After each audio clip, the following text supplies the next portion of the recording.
ডাইনের নিমন্ত্রণ। আজ আমি তোমাদের মাঝখেকো এক ডাইনের গল্প শোনাবো।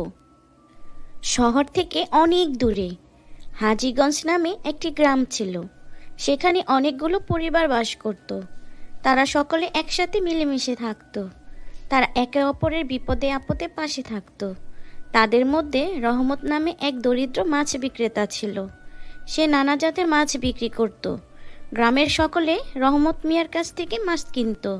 সারাদিন মাছ বিক্রি করার পর যে মাছগুলো থাকতো সেগুলো বাড়ির জন্য নিয়ে যেত, খাবারের জন্য। এভাবে রহমত মিয়ার দিন যাচ্ছে। একদিন রহমত মিয়ার মাছ বিক্রি করতে দেরি হয়ে যায় এবং কিছু মাছ রয়ে গেল। রাতে গ্রামের জঙ্গল দিয়ে মাছ নিয়ে রহমত মিয়া যখন বাড়ি ফিরছে, তখন একটি বটগাছের উপর বসে আছে এক মাছ খেকো ডাইনি। তখন ডাইনি মাছ খাবারের জন্য রহমত মিয়ার কাছে গেল। কে কে তুমি?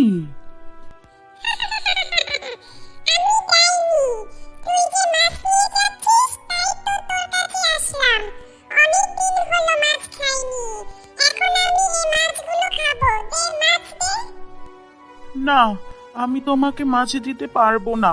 সারাদিন মাছ বিক্রি করে এ কটা মাছ আমি বাড়ির জন্য রেখেছি। এ মাছ আমি বাড়ি নিয়ে যাব, আমার সন্তানেরা খাবে। তোমাকে আমি দিতে পারবো না।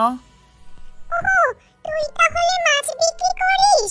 তাহলে তো ভালোই হলো, আমাকে প্রতিদিন তুই মাছ দিবি। না, আমি তোমাকে মাছ দিতে পারবো না। আমি গরিব মানুষ, এই কটা মাছ বিক্রি করে আমার সংসার চলে। আমি তোমাকে দিতে পারবো না, দয়া করো আমার। কি? দিবি না? দিবি না কেন? না দিলে আমি তোর গাঁট মটকে দেব। না, তুমি এমন করতে পারো না, দয়া করো আমাকে।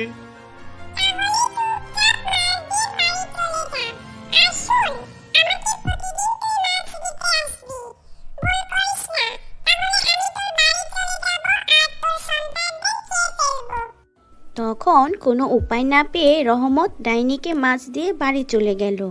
বাড়ি যাওয়ার পর তার বউ তাকে বলল, কি গো, আজ যে খালি হাতে ফিরছো? সব মাছ কি বিক্রি করে ফেলেছো? তাহলে কাল বাচ্চাদের কি খেতে দেব? বউ, জানিস আজ কি হয়েছে? কি গো, কি হয়েছে আজকে?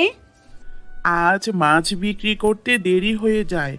রাতে আমি যখন মাছ নিয়ে জঙ্গল দিয়ে বাড়ি আসতেছি, তখন বটগাছ থেকে একটি মাছ খেকো ডাইনি আসে আমার কাছে, আর এসে আমার কাছ থেকে সব মাছ নিয়ে যায়। কি বলছো তুমি, ডাইনি? হ্যাঁ বউ, মাছ খেকো ডাইনি। এসব কি বলছো গো তুমি?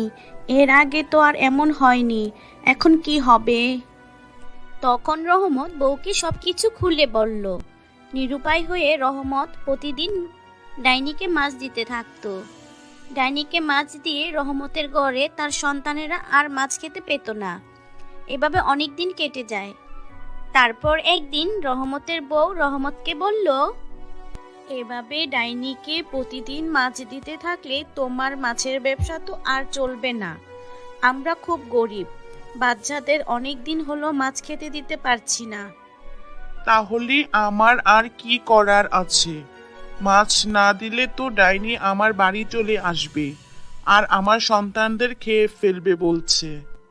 শোনো, আমরা একা একা এর সমাধান করতে পারবো না। আমাদের গ্রামের লোকদের কাছে গিয়ে সব খুলে বলতে হবে, আর তারা আমাদেরকে সাহায্য করতে পারবে। তাদের সাহায্য ছাড়া আমরা কিছুই করতে পারবো না। তারপর দিন রহমত আর তার বউ গ্রামের লোকেদের কাছে যায় আর সবাইকে এক করে সব ঘটনা খুলে বলতে থাকে। সবাই যখন এই ঘটনা শুনে অবাক হয়ে যায়, সবাই ভয় পেতে থাকে। তাদের মধ্য থেকে এক লোক বলে, কি বলছো? আমাদের গ্রামে মাছ খেকো ডাইনি আছে, এখন কি হবে? তাদের মধ্য থেকে আরেকজন বলল, শোনো, আমাদের ভয় পেলে চলবে না। আমরা সকলে মিলে এর একটা সমাধান বের করতে হবে। তারপর রহমত বলল, তুমি ঠিক বলেছ। এখন আমাদের কি করতে হবে সেটাই তো বুঝতে পারছি না। তখন তাদের মধ্য থেকে আরো একজন লোক বলল, শোনো রহমত, ডাইনিকে তুমি তোমার বাড়িতে নিমন্ত্রণ দিয়ে আসবে মাছ খাওয়ার জন্য। কাঁচা মাছ নয় কিন্তু, ভাজা মাছ খাওয়ার জন্য নিমন্ত্রণ করে আসবে। তারপর প্রতিবেশী লোক রহমতের কানে কানে সব কিছু বুঝিয়ে বলল। প্রতিদিনের মতো রহমত মাছ বিক্রি করে ফেরার পথে ডাইনিকে মাছ দিতে গেল। রহমত ডাইনিকে বলল, ডাইনি, তুমি প্রতিদিন কাঁচা মাছ খাও। কাঁচা মাছ খেতে তোমার বিরক্ত লাগে না? না, বিরক্ত হবে কেন? আমাদের কি সংসার আছে যে রান্না করে খাবো? এই যে আমরা মাছ তেলে ভেজে খাই, তরকারি রান্না করে খাই, কত মজা লাগে খেতে। আর তুমি প্রতিদিন কাঁচা মাছ খাও। আমার খুব খারাপ লাগে তোমার জন্য। তাহলে কাল থেকে তুই আমার জন্য কাঁচা মাছের বদলে তেলে ভেজে নিয়ে আসবি। বেশ, তোমার জন্য কাল থেকে তেলে মাছ ভেজে নিয়ে আসবো। খেয়ে দেখবে কত মজা লাগে। পরদিন রহমত ডাইনির জন্য মাছ ভেজে নিয়ে গেল। ভাজা মাছ ডাইনি খুব মজা করে খেলো। তারপর রহমত ডাইনিকে বলল, কি ডাইনি, ভাজা মাছ খেতে তোমার কেমন লাগলো? মজা হয়েছে নিশ্চয়ই। খুব ভালো হয়েছে, খুব মজা খেতে ভাজা মাছ। আমি কি কোনো মিথ্যা কথা বলেছি বলো তুমি ডাইনি? না, তুই কোনো মিথ্যা কথা বলিসনি। তোমার জন্য মাছ বেজে নিয়ে আসতে আসতে মাছ ঠান্ডা হয়ে যায়। তুমি গরম গরম ভাজা মাছ তো কখনো খাওনি। যদি খেতে তাহলে বুঝতে পারতে কত মজা। তাহলে কাল থেকে আমি গরম গরম ভাজা মাছ খাবো। তুমি কি করে গরম ভাজা মাছ খাবে? গরম ভাজা মাছ খেতে হলে তো তোমাকে আমার বাড়ি যেতে হবে। আমি তাহলে তোমার বাড়িতে গিয়ে গরম গরম ভাজা মাছ খাবো। ঠিক আছে, তাহলে আগামীকাল আমার বাড়িতে তোমার নিমন্ত্রণ রইল। আমার বউকে বলবো তোমাকে গরম গরম মাছ ভেজে দিতে। তুমি চুলার পাশে বসে মজা করে খেও। তখন রহমত বাড়ি চলে যায়। বউকে সব কিছু বুঝিয়ে বলল।